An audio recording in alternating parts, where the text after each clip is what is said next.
হঠাৎ করেই পাকিস্তান শাসিত কাশ্মীরের একটি প্রধান নদীতে পানি প্রবাহ বেড়ে গেছে।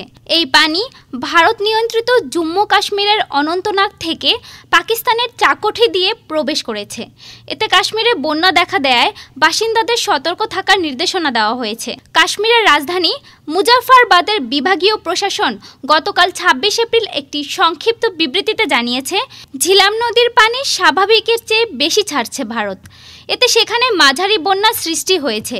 পরমাণু শক্তিধর এই দুই দেশের মধ্যে থাকা সিন্ধু নদের একটি উপনদী হলো ঝিলাম। পাকিস্তানি সংবাদ মাধ্যম দুনিয়া নিউজ জানিয়েছে, পাকিস্তানকে অবহিত না করেই ভারত নদীর পানি বেশি ছাড়ায় ঝিলাম নদীর পানি বেড়ে যায়। বন্যার বিষয়ে সতর্ক করতে মসজিদ থেকে স্থানীয়দের মাইকিং করতে শোনা গেছে। এতে নদীর পাড়ের মানুষের মধ্যে আতঙ্ক দেখা দিয়েছে। উল্লেখ্য, গত ২২ এপ্রিল ভারত নিয়ন্ত্রিত জম্মু কাশ্মীরের পাহালগ্রামে সশস্ত্র গোষ্ঠীর হামলায় ২৬ জন নিহত হন। এই হামলায় জড়িত এমন অভিযোগ তুলে ২৩ এপ্রিল পাকিস্তানের সঙ্গে ১৯৬০ সালের সিন্ধু নদ পানি চুক্তি স্থগিত করে ভারত।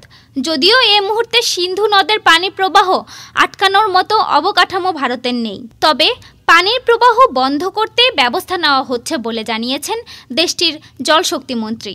ডেস্ক রিপোর্ট, আজ বার্তা, ঢাকা।